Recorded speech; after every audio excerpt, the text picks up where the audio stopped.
Hello, my name is Brad Hunt. Um, Today is the seventh day of January 2024, and my channel is Discerning What is True, and I'm broadcasting this actually live tonight on YouTube and on Facebook and on Odyssey. Again, my channel is Discerning What is True, and what I'm going to be reading from is a work by Alvin Kuhn, that is Alvin Boyd Kuhn. And the title of the talk is going to be called Platonic Philosophy in the Bible.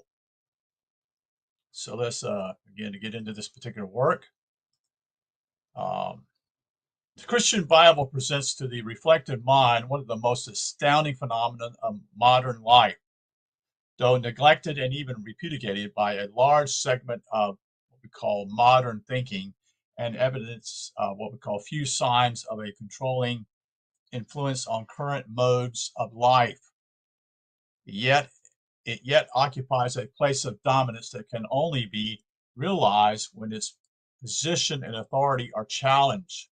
More than that, it exercises through the subtle power of tradition and child indoctrination, a totally unbelievable thornium over the common mind, which can only be compared to a type of hypnotic obsession.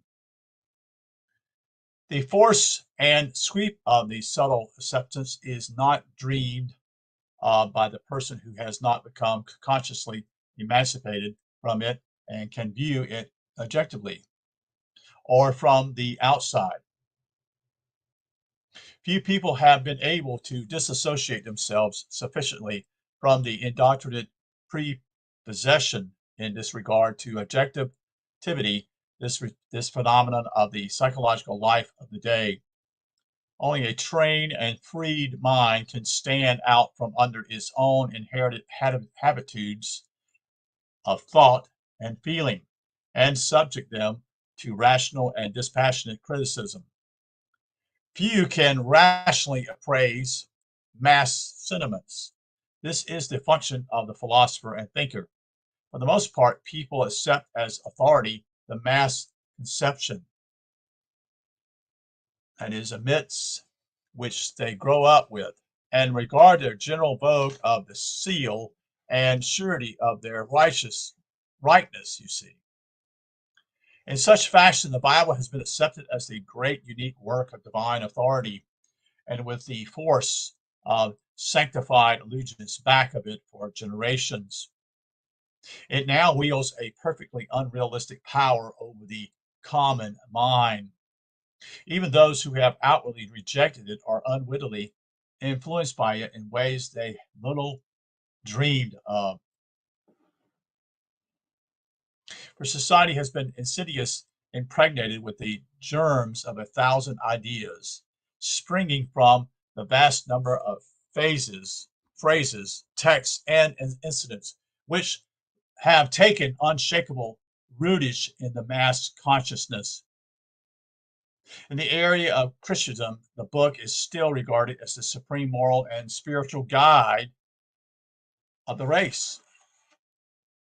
And from time to time, one reads the often broadcast declarations from eminent divines that what the world needs most of all as a salve for its ills is more consecrated study of the Bible. Yeah, that's true. It's very much so true. That's you need to study the Bible. You need to learn more about it. You need to learn this. You need to learn that. You need to understand doctrines. You need to understand this type of thing. You see, it's a part of the makeup of the Western world, so to speak. We have pondered this assertion deeply and sought what truth there may be in it. It is one of those equivalent statements that are true without meaning much at all. The answer might be yes and no. Here we would say yes, but with tremendous qualifications and reservations. We can agree that more study of spiritual things is decidedly a need of our time, but we face a strange situation here, you see, which does not seem to have been discerned by the advocates of Bible study. To begin with, there never has been a book that has been studied so astoundingly and zealously as this. no book has received with such devotion and reverence. No other has been preached on so often and so fervently. It has had organically dissected, analyzed without end. Thousands of volumes of exegesis have been written upon it, yet we are told we need to study it more. And a prominent writer has, with general appropriation, dubbed it the book nobody knows. And its central hero is the man nobody knows. Pretty good thinking here, I see. In other words, the book nobody knows, and yet also the man nobody knows. And I think they're referring to God or Jesus here. If this is the outcome of past study on the enormous scale, what profit to study it further? The outcome of centuries of consecrated efforts to glean its message is held up as nullity. On our part, we stand ready to make the bold assertion that it is yet a sealed book. Few, if any, know that it does contain a message that would save the race from disaster. Few, if any, know that it is one of the books of a great past wisdom. And perhaps no one now living knows thoroughly what is hidden in its pages. Our verdict, then, is that it is futile to give it more study of the kind that has received heretofore. If it lacks study, it is because thousands have labored to get its meaning and have failed. The effort has bred disappointment and resentment against its incomprehensibility. What the modern age needs with regard to the Bible is not more study, but some comprehension, not more waste of futile wrestling with riddles. That's what they are, folks. They are riddles. But a few grains of understanding. In brief, what is needed is a knowledge of the background out of which it grew, and in reference to which alone it can be grasped. Failure of modern effort to read the deep message of the book is due to the fact that modern scholars stupidly and stubbornly refuse to see that the ancient scripture writings was esoteric, not exoteric, esoteric, inward, that is, or hidden as to its meaning, and allegorical and symbolically as to its method. I mean, people think that actually the world was completely flooded. They really believe this, but yet they can't find a lot of these things. They can't find the ark of Noah, you see. They can't find it. They claim they can find it. They think they found it. But biblical archaeologists, in reality, are coming in with a presupposition, you see. It was a story, you see. It's a story to reveal something else deeper. The ancients did not use newspaper directness. On the contrary, they put up their secret wisdom, vouchsafed to them by the great sages in the form of allegories and myths, which were to be taken as fiction in their own outward dress, but as the simulograph of profoundest truth and knowledge in inward sense, by a combination of symbols, nature signs, and allegories, often woven into a background of real history. They sought to portray the deepest types of spiritual experience and intellectual grip on reality. The Bible has been crassly taken for literal truth about living personages on the stage of mortal history. It has been rendered literally and historically, when neither one is a part of it. Jonah and the whale, David and the Goliath, Jesus on the cross dying for sins. Really? But I've been toastmastered by this too. I've been fooled in my young days. Yes, I believe this. Of course I did. I was a child. I believe everything literally. I grew up in it literally. This is the most egregious blunder, the most grandest error in all of human history. This mistaking of spiritual allegorism for literal human narrative. We are in position to make the unqualified declaration for the first time in the modern age that there is not one iota of history in the ordinary acceptance of that term in the Bible from beginning to end. Yeah, where's Solomon's temple? Where is it? What about Sodom and Gomorrah? Where's that at? Some positions of Jewish history are utilized as the base and frame of spiritual myths. The several judges, patriarchs, and kings are made to stand for the central figures of the Christos.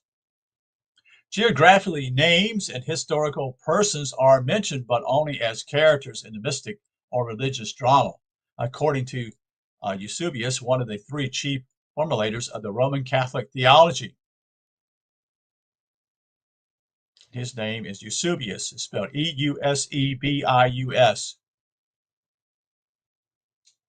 one of the early fathers of the church, the Roman church. The Gospels of the New Testament are themselves nothing but old dramatic books of the Essenes in pre-Christian days, the earliest and greatest of the framers of Christian theology. Philo, Clement, and Origen especially declared it was impossible and impiety to assert that the Logos of God could take the flesh of a human personality. Think about that. Whoa, just think about that.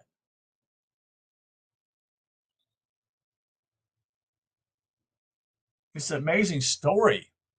But why would God enter? Why would God come here come to the 3D world when he's beyond that? He's timeless. He's timeless, which means simply he would not fit into time. That would also root that basically God was desperate. Why would he be desperate? He doesn't do anything wrong. He's perfection. So this would be simply, if you think about it, him having a son, such and such. No, this cannot be a literal truth. It cannot. God is way above us. Doesn't mean he doesn't care about us. That's not what it's about.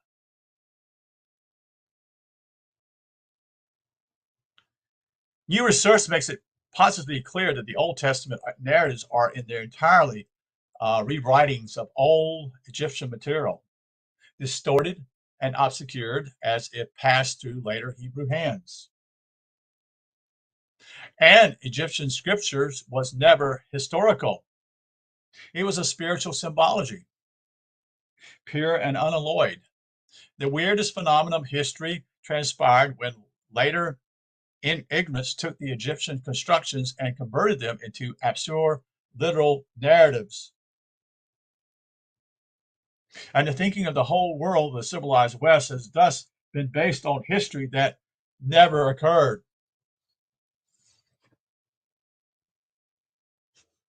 And the Christian church has been founded on a set of miracles that were never performed. The only miracle envisioned in ancient theology was the transformation of human character by the indwelling God, and this spiritual miracle was poeterized, meaning dramatized, and allegorized in 100 different forms of outward representation, all of which was absurdly taken for personal history later. Or was it taught to be personal history, you see? Was it done on purpose, you see? Those that want to do this, did they do this on purpose to lead people in the wrong direction?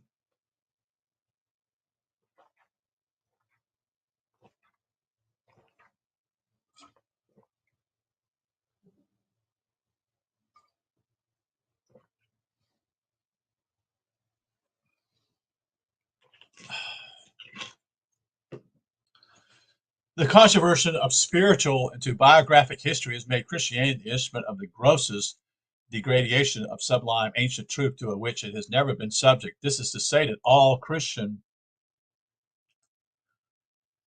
doctrines present the ancient wisdom as a more literal and hence cruder form of meaning than had ever been done before in national religions.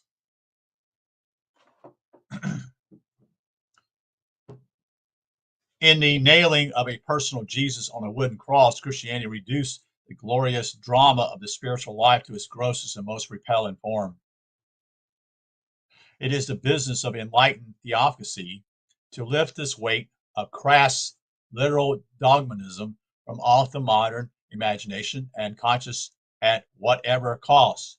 The human soul is self-bound on the cross of gross superstition so long as these crude notions dominate the conscious and subconscious thought of modern man. The light of the true spiritual gnosis of older times must be cast into the dark modes or dark dids and combers of modern thinking, and disperse the mists of such errant doctrinism. About a year ago, a little over a year ago, I've got this book here by a gentleman named Tony Bushby. I think he was an Australian author as well as I recollect. You see, Tony Bushby was what he was doing was what I call he was looking at the scriptures, but he was looking at them literally. He wasn't looking at them as in allegories and myths. So he took the story to be true, you know. And what he's saying simply is this couldn't have never taken place. He was right about that. It came. Again, why would God choose to become man? That doesn't make any sense. Why would God stoop that way? You see, it's our responsibility to find our way. Not just saying that God doesn't care or doesn't love us, but the point simply in this particular book was to point out simply is that he was looking at a literal interpretation. And he come to a realization it can't be true even that. You see, it can't be literal. But he never came to the point simply as far as I know, to the allegories about it. And he saw forgeries taking place. See, he looked at it in a literal way to try to figure out what was going on. And yes, he made some startling developments. But he didn't understand that the Bible was written in allegories, you see, as stories. But the stories have spiritual lessons, you see. That's what this is all about, esoteric perspective, you see. It's not exoteric, it's esoteric. It's for your spirit. All of us have a spirit, a soul, you see, when it enters the body. So I just thought I'd share this a little bit real quick there.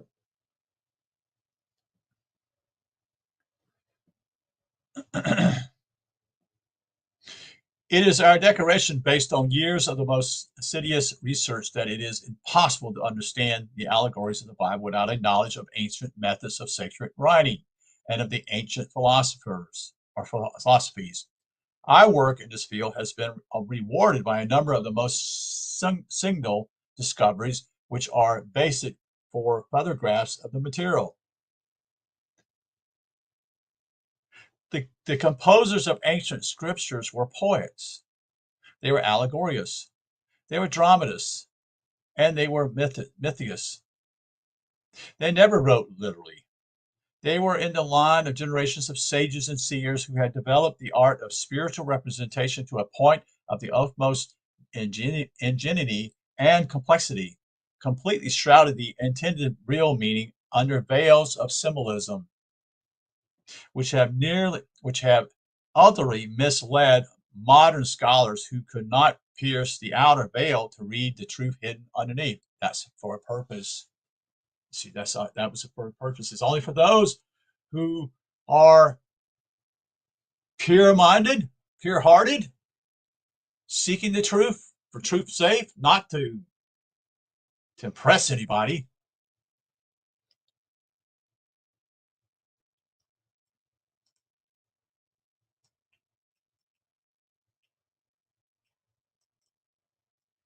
Let's get what I was done. Okay, which had other missiles. Okay, where was I at here? The ancients themselves totally testify plentiful that the scriptures are allegory. Origen regarded the whole Bible as a set of allegories, but the most astounding declaration to this effect is St. Paul's own statement in Galatians that the whole story of Abraham and Sarah and Hagar is an allegory. You see?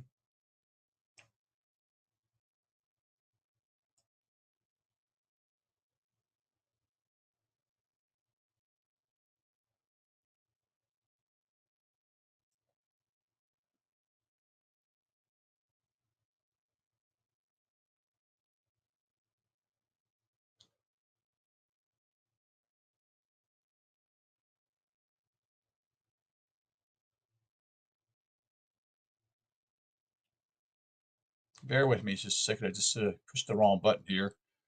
I kind of lost my place. Not funny though, is it?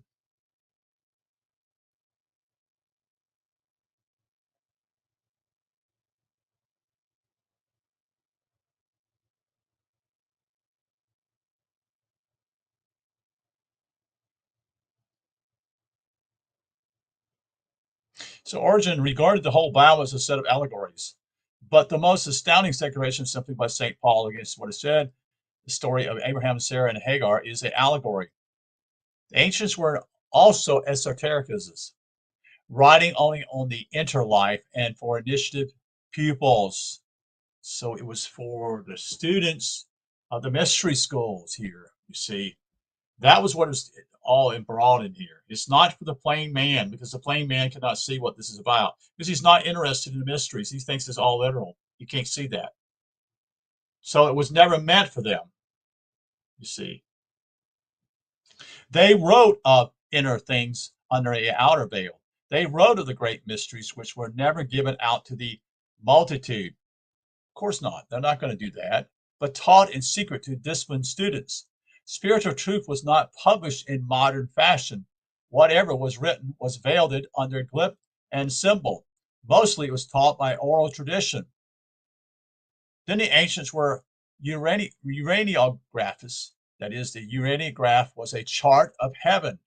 By this, it meant a map outlined by the early sages charting the spiritual constitution and physiology of man, the psyche centers, areas of spiritual force, and all after the pattern of things in the heavens. Man, the microcosm, is a replica of the heavenly man and the universe. From the history of man written thus in the constellations of the skies, the early religious formulators transferred the record to earth and distributed the various phenomenon and the localities over the national maps in accordance with the heavenly charts. All nations tried to frame their own history and geography after the pattern of things in the heavenly mount. Mainly the Egyptians and after them, the Jews made this transfer almost completely. According to their charts, according to this chart, each nation was given a upper and lower section and a river flowing from the upper down to the lower, had a lake or sea, a central city representing the holy city, and a score of parallel features found in every case. There was first a division into 7 nomes or districts, later into 12. Each nation thus strove to have its history interpreted as a fulfillment of sacred allegory, and its natural history, thus diverted into the form of a celestial myth, was made into the national epic. That's what he's talking about here. Is it Jerusalem such and such in Israel, such and such, which was in Palestine, there was no Israel at that point, 1948. And back was Palestine.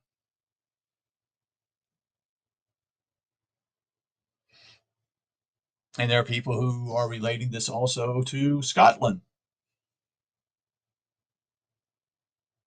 Do with Edinburgh. Really? Don't think so. This is how people get off on tangents.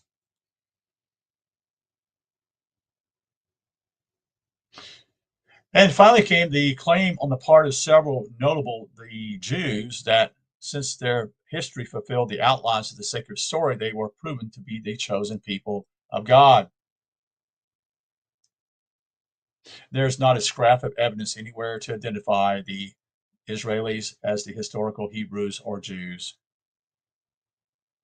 The latter simply appropriates the distinctions to themselves and fitted their history into the sacred scheme.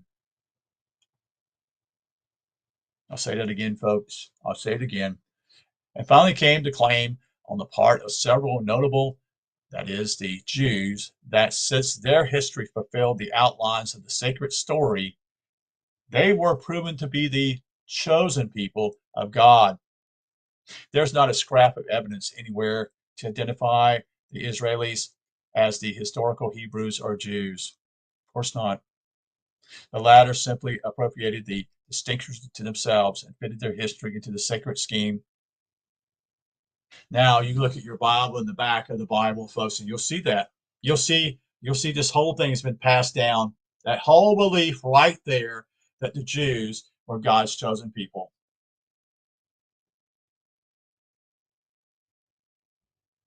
It's choreographed. You see, it's been put in there, and people think, oh, there's where Jerusalem was, there's where Bethlehem was, there's where Judea is, such and such.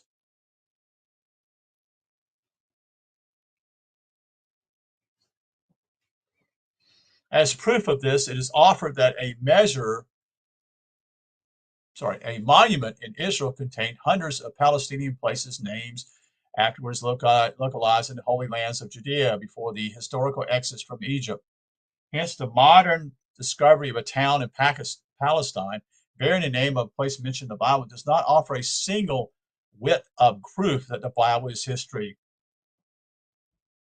It only proves that the religious formulators of the national epic had given to a certain place a name already founded on the uranograph or spiritual chart, such as the Europeans explorers gave sacred names such as Salem, Providence, New Haven, Canaan, Newark, Corpus Christi, and Santa Fe to new towns when they came to America. That's true. Jerusalem, Egypt, Sodom, and others are therefore only spiritual names transferred to the maps from the celestial chart. You've been hoodwinked. You've been hoodwinked. Hoodwinked. You've been fooled. 4. Lastly, it was our discovery that all religious writings deal with but one central fact: the incarnation of man, or the descent and resurrection of the soul. It is graphically outlined in the prodigal son allegory. It is the whole story of religion.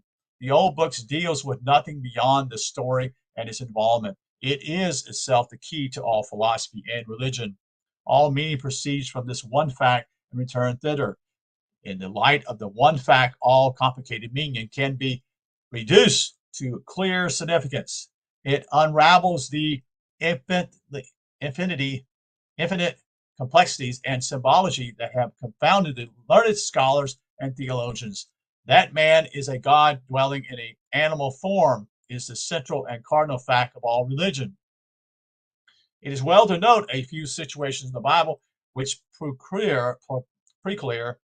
preclude, say any sane mind taking it for the literal truth. How the literalists swallow them, we know not. Well, I swallow them. I swallow it because simply that was what was taught in Sunday school, in church. I swallowed it because I believed it as a child. As truly you believe in anything, because you believe that you being innocent and also your attitude that others around you are going to be innocent and kind and tell you the truth, but they don't, because they don't know themselves neither. Can't fault them neither.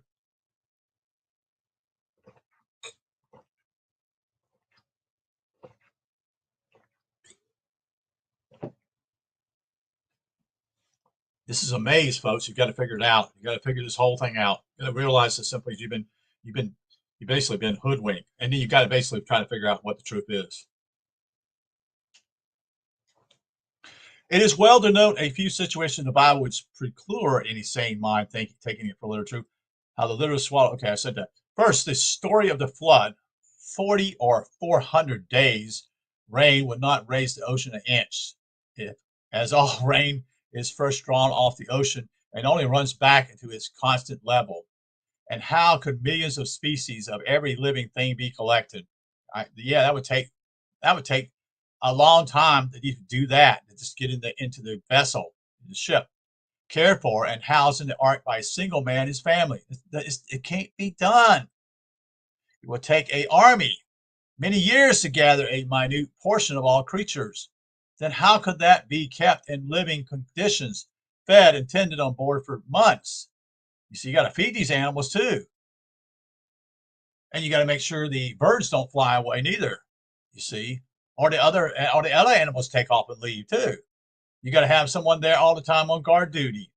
You got to feed them. You got to clean up after them. How did the children of the first pair, Adam and Eve, go off and marry the women of another nation? That's another one that doesn't make any sense. As recorded in Genesis. Remember that basically remember this, they're supposed to be the only people on this planet at that time. How did they find somebody else? Either somebody's lying in the scripture or not here, okay?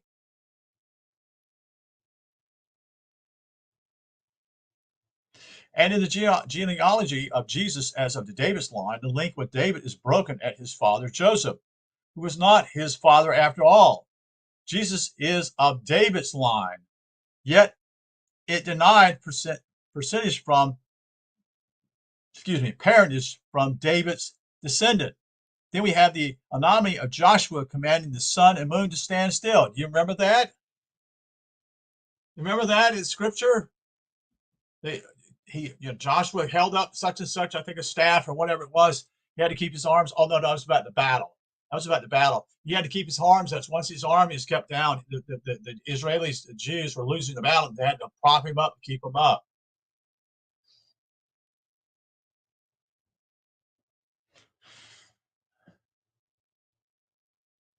So in other words, actually Joshua commanded the sun and the moon to stand still at Ascan.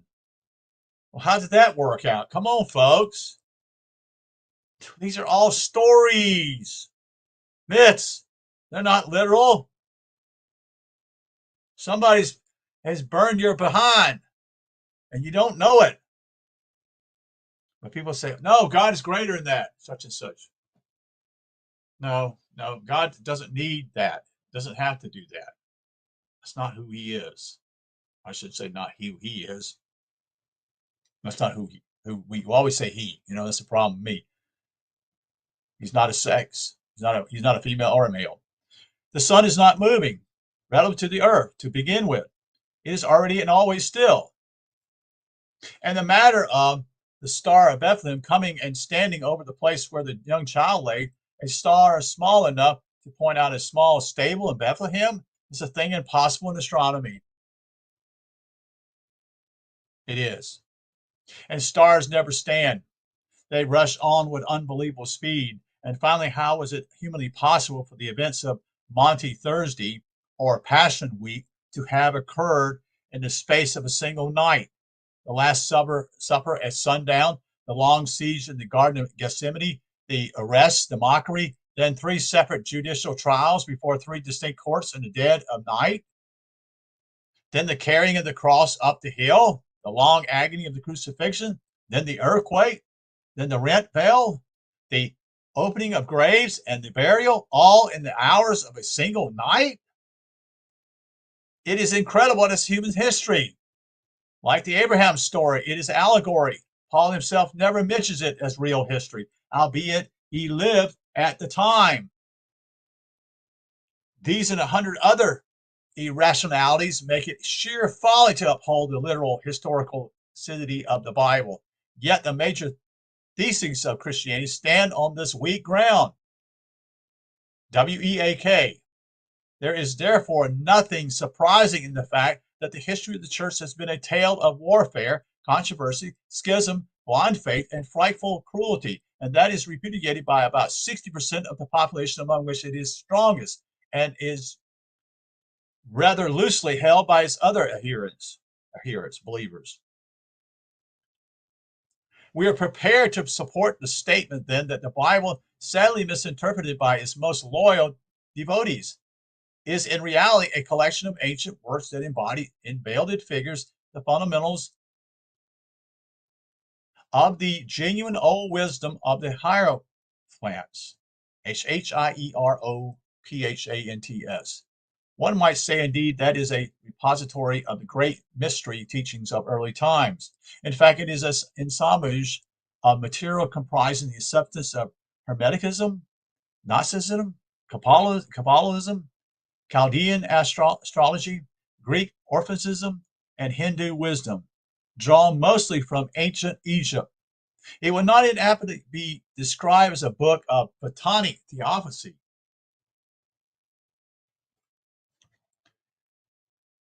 For Plato summed up most of the elements of these systems. To an Orthodox churchman, it would doubtlessly seem to belittle the book to say that it contains nothing but the Platonic philosophy.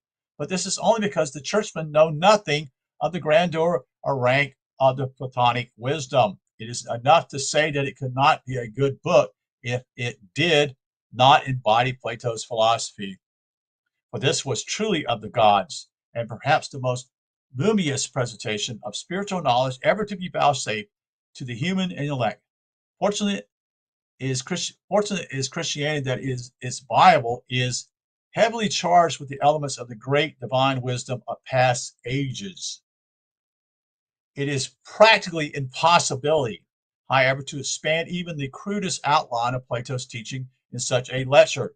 We must be content with a few statements dealing with the imagination of living streams of being and intelligence from the first fount of all things. Plato represents life as unfolding from within itself as the beginning of a new period of manifestation, and proceeding outwardly or downward from a summit of pure spirit into ever denser forms of creation. The one life pours forth its power and in essence in streams called rivers of vivification from on high as far as the last of things, bringing all forms of life into existence and ensoulling all forms with more or less of its own mighty being at each step of the way out or down. This life takes embodiment embodiment in coarser forms of cosmic matter, thus giving birth to the greater and lesser gods of various ranks. The gods are embodiments of the several grades and forms of natural life, power, and intelligence. The whole creation forms a chain of beings reaching from the lowest mineral crystals to the higher God, or the highest God, I should say. Somewhere in this chain stands man, and Plato tells us where it is. Humanity occupies a place of great strategic importance in hierarchy, standing precisely at the point of junction between the highest animal and truly human kingdom.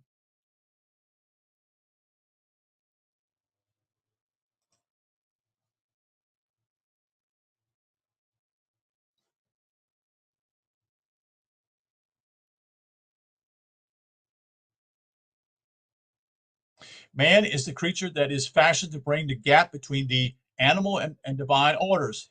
Hence, his nature is compounded of the two elements, the animal and the godlike, in one organism, making it possible for the higher to lift up or humanize the lower.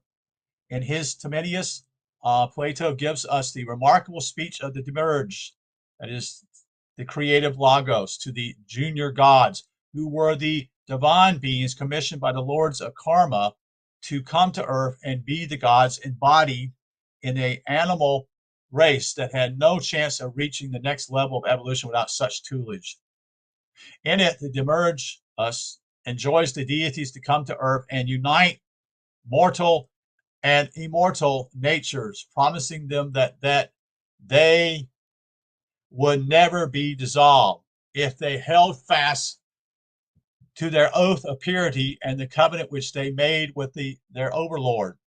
This is a covenant in the Old Testament which the Lord tells the children of Israel, who were the junior gods, never the earthly Hebrews, that they had broken times without number. For the gods, once incarnated, fell under the cloud of oblivion, drank the waters of Lethe, Lethe, lost their divine memory, and went the way of all flesh into carnality and bestiality, or beastliness, I should say. See scores of passages in the Old Testament books. But after rebellion, they finally came to earth incarnated in mortal bodies of flesh, and thus linked a divine principle of intelligence with a body and essential animal nature. And this fact is the basis of all religion. Man is a god and a beast in one organism. You see. Rather, he is a god tabernacling in the flesh of an animal. Daniel chapter 3 and 5 tells the king, who represents the divine soul, that he shall come to live with the animals and be given the mind of an animal. It's in Ezekiel 32:4, says that the Lord, quote, will fill the beasts of the whole earth with thee, end quote. 100 texts from the old books confirm this statement of the lineage of two diverse natures in one organism. And this great basic fact is at the heart of theosophical thinking. Reincarnation and karma are ancillary to it. We have then in Greek philosophy the descent of the soul, or the advent of the gods. This is equated in the old Christian tradition by the legend of the fall of the angels, the fall of Lucifer. It is outlined in full by the prodigal son allegory and hinted at many other places. The story of Abraham is a glyph of it, for he, like the prodigal son, left his home and kindred, left his native land, and journeyed to a far country that the Eternal promised to show him, where he would dwell among savage beasts and eat of the grass of the earth. See Genesis chapter 12. Paul says we are a colony of heaven, quote. We, these junior gods, are collectively that second Adam, who Paul says, quote, is the Lord from heaven, end quote. Following the animal man, who he says, quote, is of the earth, earthly, end quote.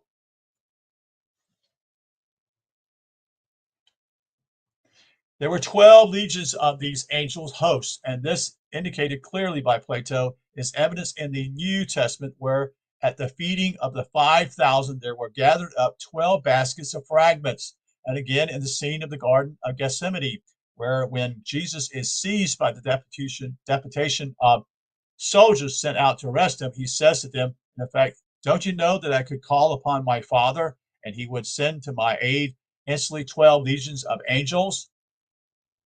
End quote. These are the mysterious, quote, 10 lost tribes of Israel, end quote, 2 having failed in their effort, who in 2 divisions of 5 legions each, called the Suriels, S-U-R-A-S, or Israel, end quote. I'm sorry, I've got it wrong here. Calling the Suriels, or willing, quote, willing, obedient ones, end quote.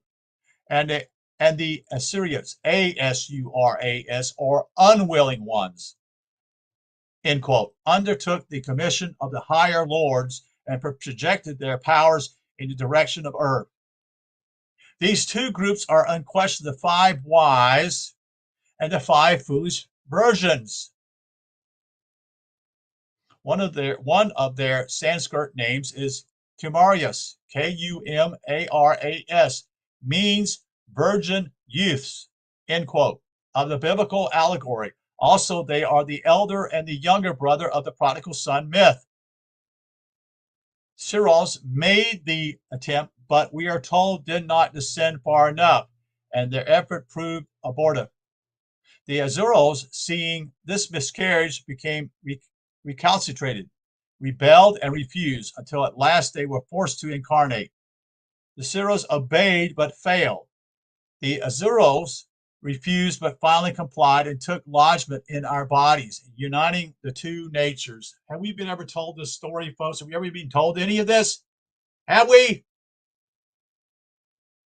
This is all new, folks, for me right now.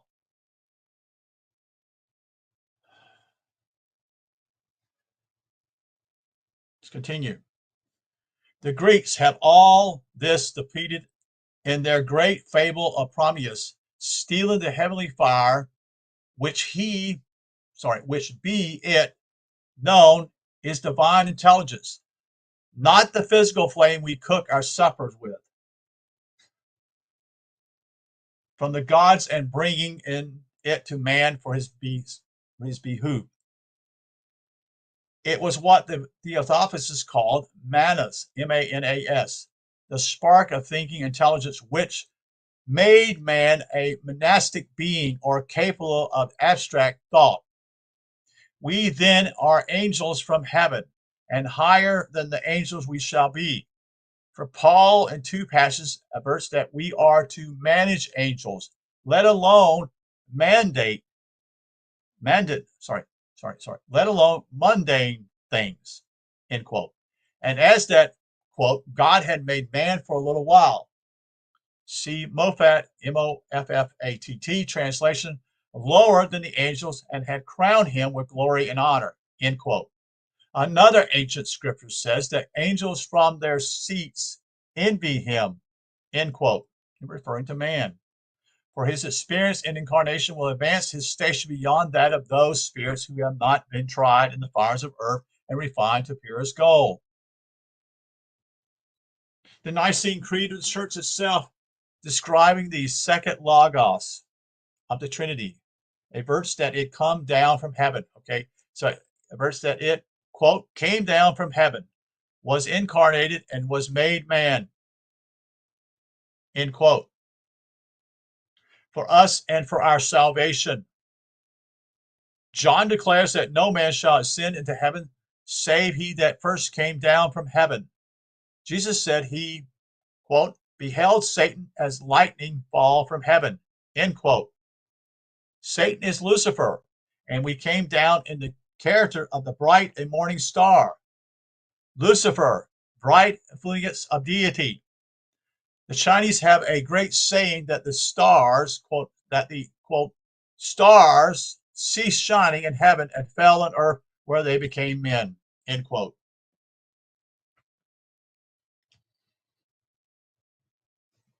The Neoplatonic philosopher Plonius, Plotinus, has a remarkable passage in which he makes it clear why the soul or God in man was under the necessity of taking incarnations in an animal body. As I regard this passage as the clearest statement of the philosophy of incarnation ever given, I take the liberty of quoting it.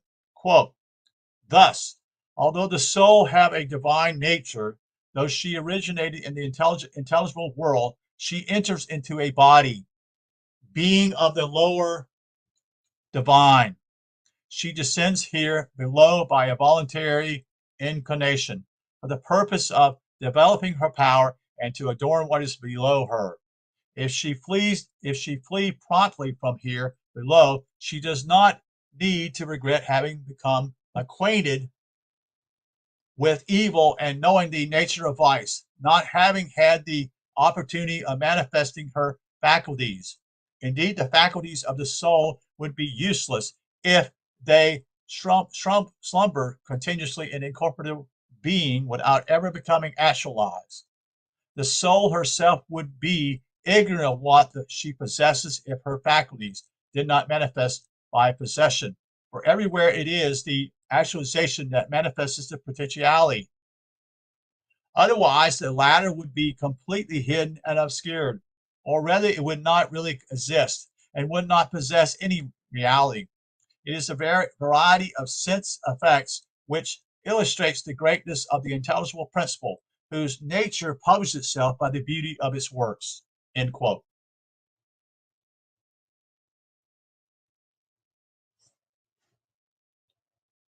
Can you handle it? Do you understand why we're here? This is all new, folks. I'm learning as you are learning right as I read this, okay? We are on the earth, then to come to self-consciousness as divinities, but to do it by working through and with an animal. We are here to educate, refine, humanize, and finally divinize an animal. We are in bodies, which properly are not ours, but those of the animal soul who is a appetite or instinctually lower self. we are assigned the duty of taming this creature and conforming it to the ways of intelligence and brotherhood. We must teach it the better way of curbing its savage instincts, its lust and greed inherited from its wild experience in the animal orders, and must lead it upward to a final assimilation into the nature of the angel, its tutor. Little wonder the task cannot be done in a single incarnation.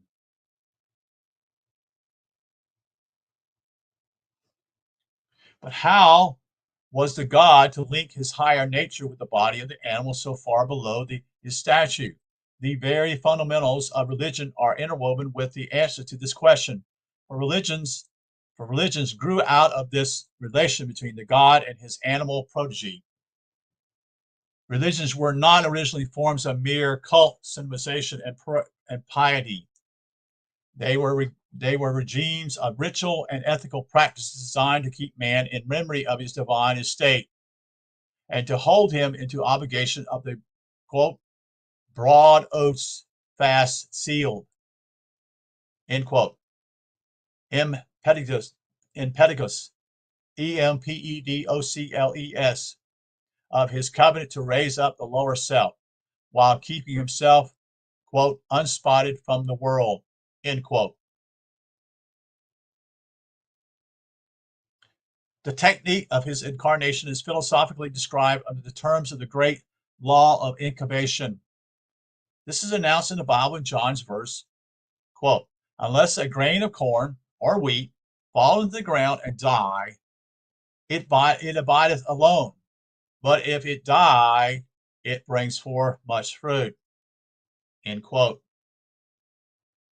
It's talking about us here. Unless a grain of corn or wheat fall into the ground and die, it abideth alone. But if it died, it brings forth much fruit. End quote. Also is seen in Paul's description of the resurrection, 1 Corinthians chapter 15.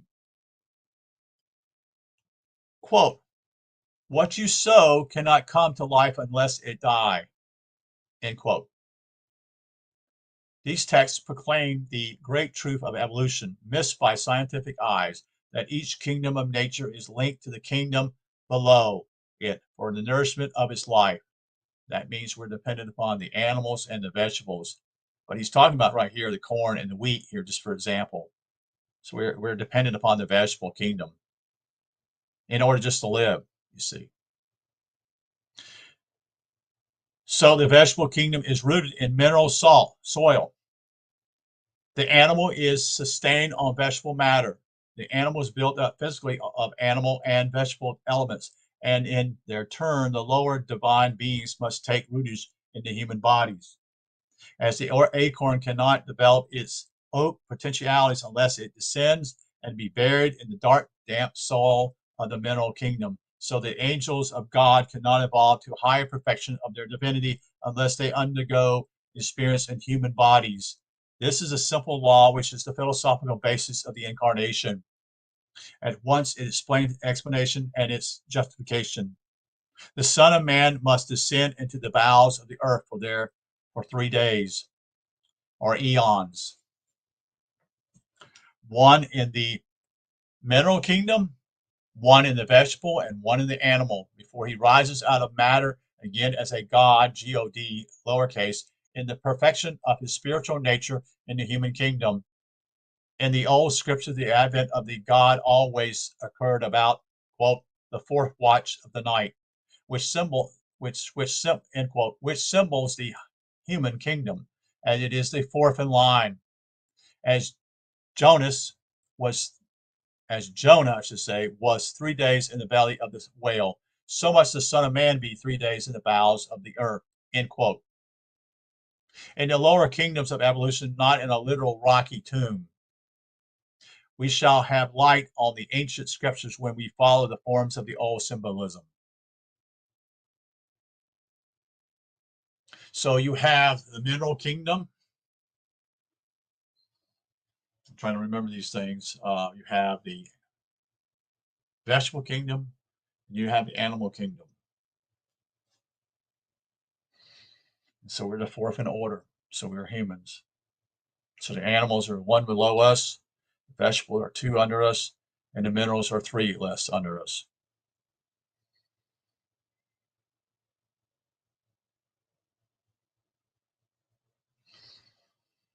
The coming of the God to inhabit the body of an animal is in all respects equivalent to his death and burial, analogical to the death of the old seed in the ground. It is necessary if he is to re-beget himself anew as the risen son of the slain father. But when he steps in the lower body, he loses all the freedom of his glorious life as a spirit and comes, quote, under the law, end quote, that rules on the plane or physical matter. He's subject to all the vicissitudes of climate, bodily needs, and the hardships of imprisonment in a body of flesh. In brief, he is in hell. I'll say it again. In brief, he is in hell, and the grave or tomb they speak of is nothing more than his physical body. This is the first great mystery of ancient theology, lost since the 3rd century, and now restored through occult discovery. The words tomb and womb are the same origins and have the same significance.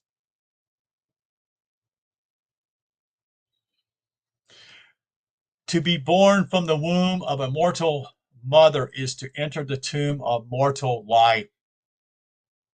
Many passages from Greek philosophy confirm this interpretation. Spirit then must be buried and die in matter to reproduce its new generation. The divine Son, S-O-N, must come to birth in the womb of Maria, the sea of matter.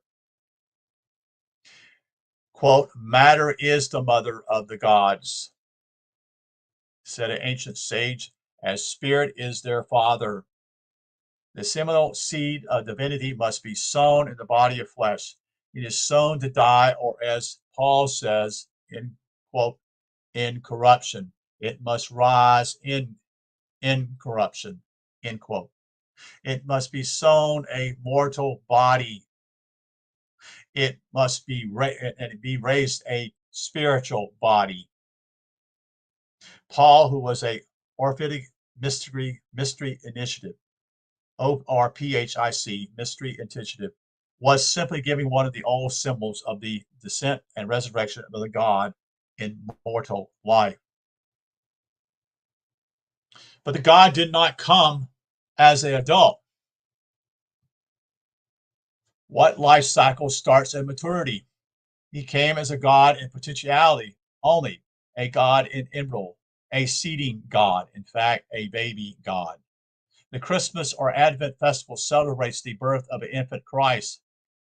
He is the Christ-child, the Kringle, Kindle, Kindl, Kindlen, Kindlein, little child in German, the Gesù Bambino of Italy, and the child Horus of ancient Egypt.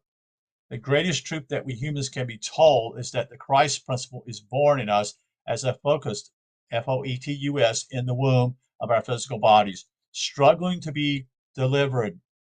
The physical body of each person is the womb of the Christ. I groan, quote, I groan and travail with you in pain, end quote, says Paul. Next quote, till Christ be formed within you, end quote. Nature, says John, groaneth and travailed in pain until now, when it is to give birth to the God or Christ. And Paul says again, quote, for in this we groan, earnestly desiring to be clothed upon with our house, which is from heaven, end quote. The spiritual body of our resurrection, the house not built with hands, but in consciousness and character, for when the phonic God is delivered at his final Easter morn from its imprisonment into the physical body. It must have fashioned for itself a temple or sanctuary or imperishable elements. quote, eternity in the heavens, end quote, as its future abode. This is a temple we are masonally building out of the materials of incarnation experience, thought, word, and deed, day by day and life by life. This is the mystical temple in whose building, as says 1 Kings, quote, there was heard neither sound of hammer, axe, nor any tool of iron, end quote. This is the temple that Jesus said he could build up, if destroyed, in 3 days, or eons of natural evolution. It is a glorious house we fashion for the soul out of the spiritual essence of human life. Every mortal lesson learned, every item of character developed, has contributed to its heightening power to build this body of indestructible light. In comparison with it, the physical body is named, quote, the garment of shame, and, quote, the body of his death. It must be dissolved in the permanent heat of the interspirit to free the radiant body of solar glory within. For the God, these are all little g's now, God is a matter of shame and degradation to be housed in the carnal body and subject to its animal impulses. In the body, he is nailed to the cross of matter, M-A-T-T-E-R, and the worst of his painful sacrifice and of the humbling himself is to be born of a virgin in his subjection to the carnal appetites of the animal.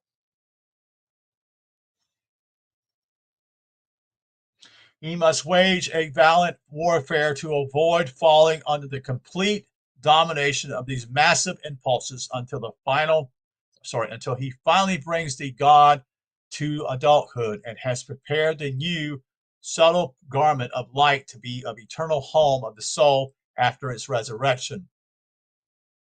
He must finally dissolve the physical elements of the veil of the temple and the aesthetics, or, in quotes, spelled E-K-S-T-A-S-I-S, meaning ecstasy, E-C-S-T-A-S-Y, described as the consummation of the drama of initiation in the mysteries.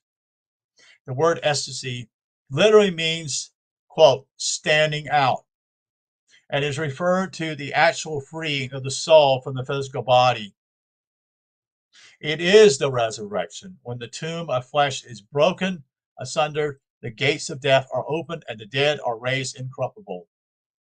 One reason for the egg as a symbol of Easter is the likeness of the spiritual experience to a chick pecking its way out of its shell to effect its birth. Christmas is the quickening of the fetus in the womb. Easter is the actual birth of the human ego into the new kingdom of spiritual light. It is a delivery, whence the ancient philosophy was at times designated as midwifery. Socrates said he was a midwife, presiding at the birth of the soul into truth. I'll say that again. Socrates said he was a midwife, presiding at the birth of the soul into truth. This glorious body, the Augoides, Augoeides, of the Greeks and of Sahu, Sahu, of the Egyptians, can be built upon from the union of spirit and body in the human kingdom, for it is formed only its material side from the particles of radiant essence generated from the cells of the body, at the center of which even modern science now declares there are radiogens, radiogens, end quote, on intensity hot nuclei of solar fire. This statement of Dr. George W. Krill, C-R-I-L-E, of the Cleveland Laboratories.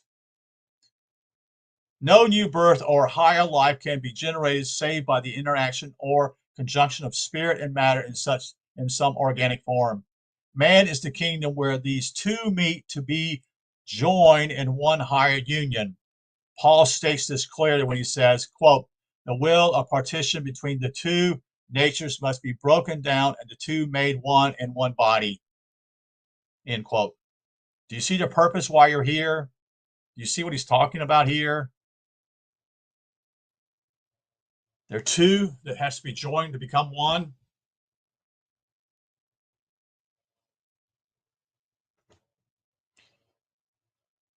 Having seen this first great law of human life and the law of incubation, we are prepared now to see the operation of the outer great.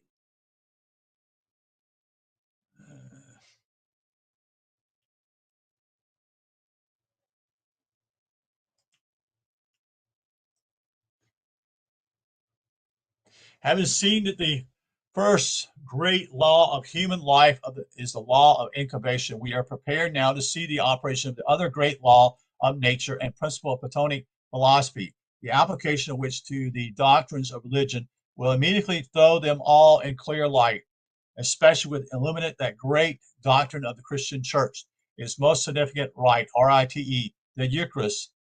Had this principle of ancient philosophy been kept in its knowledge of the early church, Christianity would not now be the outcast from modern intelligent appreciation that it is.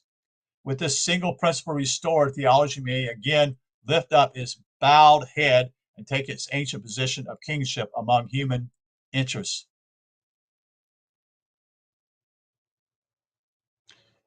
We refer to the law of dismemberment. It is the method of the law of incubation as reincarnation is the method of karma. When one sees how extensively it was featured in the Book of the Dead and other books of wisdom, it becomes next to the incomprehensible how it fell into total desuetude in the Christian system. For it is the key to the divinity of man and the humanity of the God. It is the basic principle beneath our understanding of all Christology. It gives us the entire rationale of the incarnation. It gives us the reason why we're here. Briefly, the law of dismemberment is thus set forth as a principle of Plato's philosophy. It is the division or partition of unit, divine nature or essence into multiple fragments, the breaking up of the oneness of God into the many portions of God, or gods, I should say.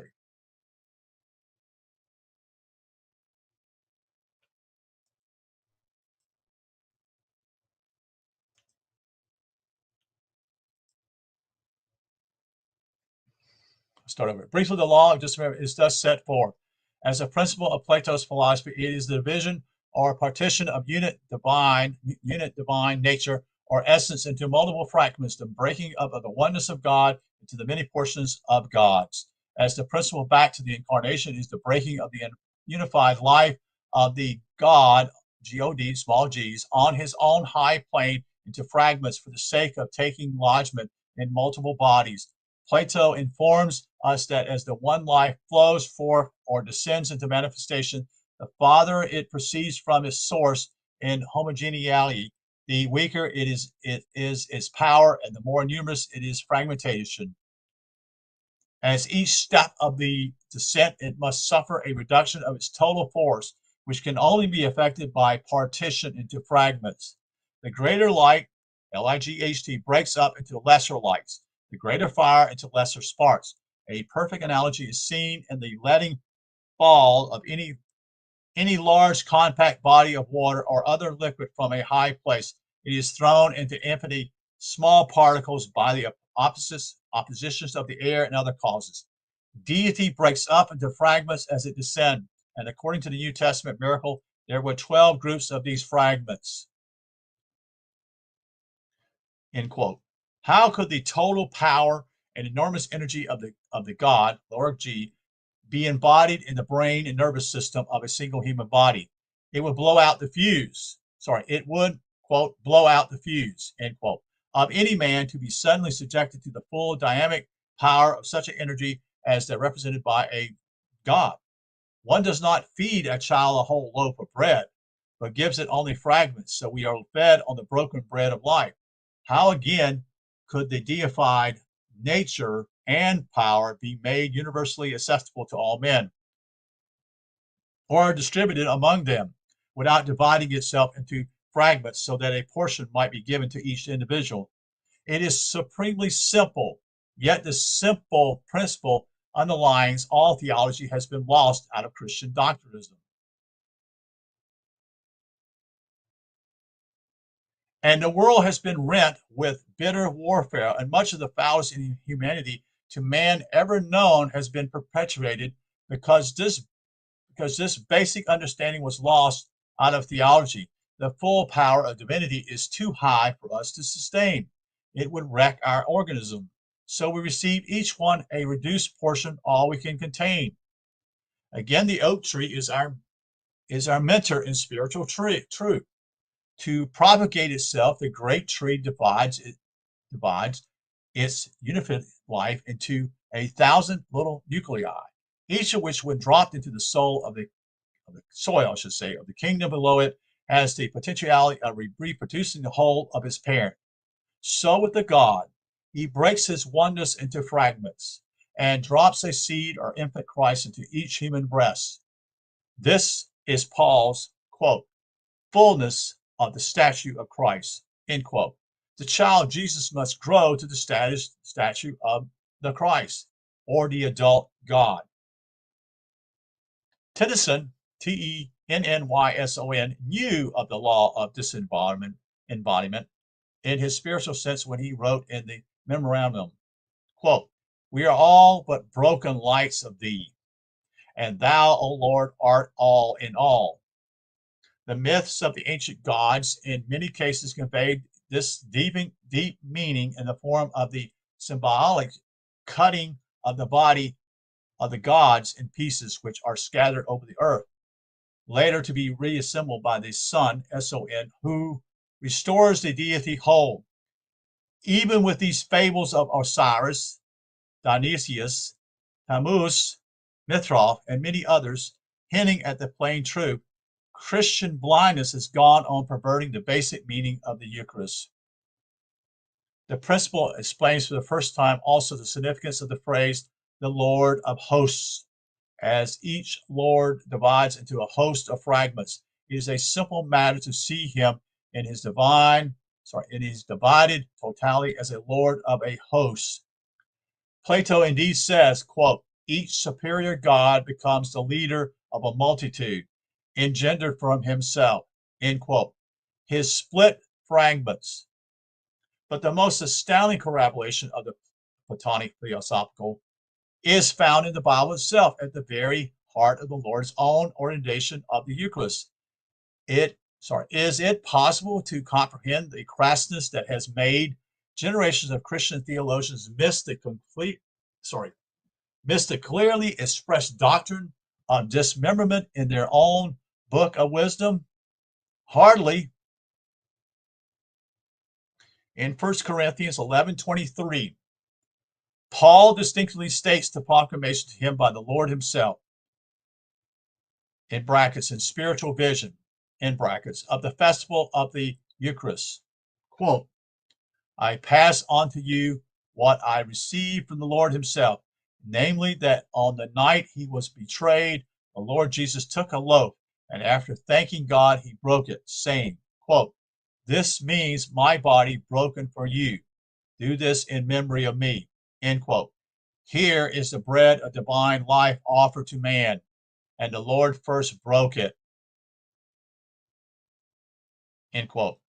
If the Christian church had all along known what the broken body of our Lord, end quote, meant in terms of Platonian philosophy, the whole course of Western history would have been altered mightily.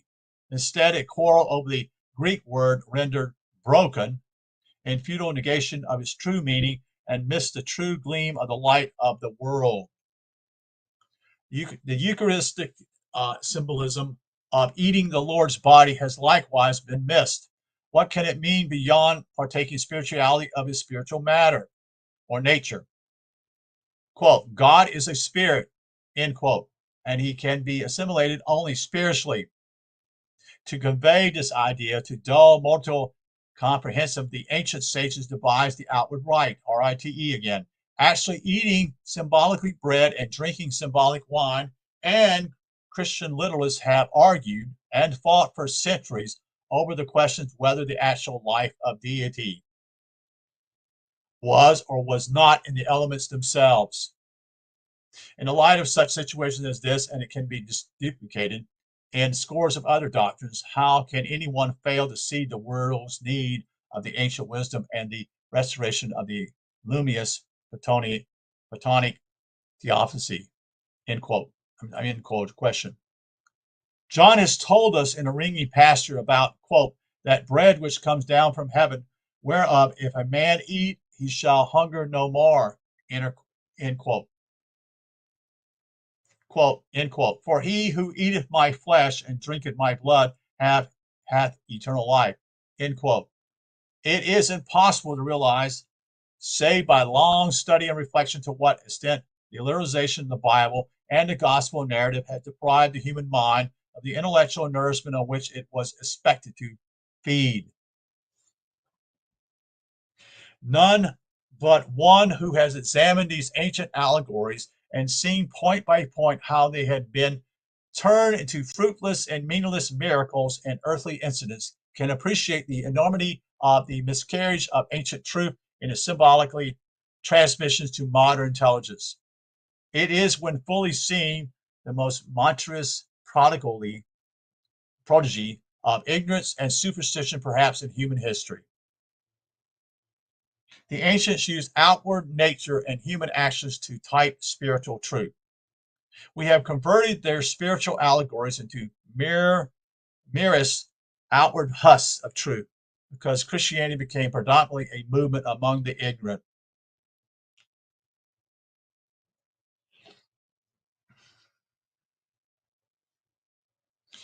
Yeah, they were given the priceless jewels, and they buried them in the soil, so to speak, like a pig would play with you know gold and silver, put it in the mud, would not know anything, so to speak. A phrase in the Lord's ordination of the Eucharist gives us the text for the final principle of Plato's system that has to do with Christian theology. Quote, do this in remembrance of me, end quote, he says. Here again, ignorance has beclouded a great truth and a great light. For here was an announcement by the Lord himself of Plato's other great doctrine, so mystifying to the modern savants. It's the doctrine of reminiscence. If Washington or Lincoln had left an institution expressly designated by them as a means of perpetuating their memory, we would regard them as being actuated by a huge vanity. Was Jesus a vain, glorious person, as the words of Paul make him, if a historical character to appear? No. Paul was expressing a great, grand truth of Platonic wisdom when he wrote of the light which came to him in the spiritual vision. Religion was designated primarily on no other motivation than as a means of putting into practice the phase of Platonic philosophy. Religion was not originally merely a system of worship, end quote. It had far deeper basics. It was instituted to save the hosts of fragmented gods in mortal bodies from the dire fate of losing their divinity. For they were threatened with total forgetfulness of their real nature. God.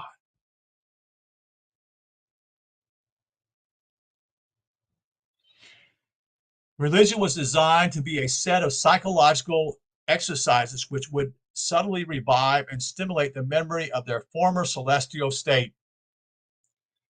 One of the nine muses was Menemosius. I don't know how to pronounce it. I'm just going to spell it to you. Menemosyne, the goddess of memory. And Mercury had the function of awakening dead memories. Horus in Egypt came to awaken the memory of his father Osiris in the grave. From these connotations, we are enabled to discern a totally new force of meaning in our words, remember. Remember. And I'm going to end right here at this point, folks, because this has been about an hour and 20 minutes.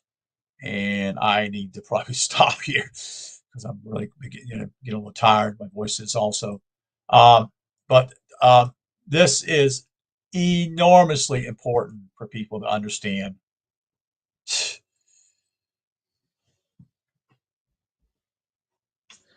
So we're gonna stop here, and I'm gonna. Yeah, this is the first time I read it. To be honest with you, um, this is from Alvin Boyd, um, Kuhn, and brilliant guy. No one even knows who this guy is. No one. I doubt anybody. Um, and what's so sad is all the stuff that's going on around you now, folks, is to divide your everything around you is to get you off your rocker, not your rocker, but to find out who you really are. And yet, in reality, you follow all these stories that actually are nothing but they're keeping you from these people are keeping you from actually finding out who you are. That's what they're doing in the real world right now. That's what they're doing. You see, they don't want you to know. You see, who you are. So the key word here simply is remember. You need to remember who you are and where you're from. And we've been told in many ways in the church, oh, you were born a sinner. All this stuff that they tell you that just simply rocks. You don't even know. You just, as a child or adult, you just accept it and say, oh, that's true. Or you do the other thing and you refuse to hear it and such, but then you don't realize that you just made a mistake too because you now said, I'm not going to delve into that. I'm not going to dig into that. I'm not going to read that stuff. So that means simply you separate yourself from both sides, so to speak. Again, the path is in the middle. You see. So so anyway, I appreciate you being here. Thank you for listening. May you have a good evening tonight and take care.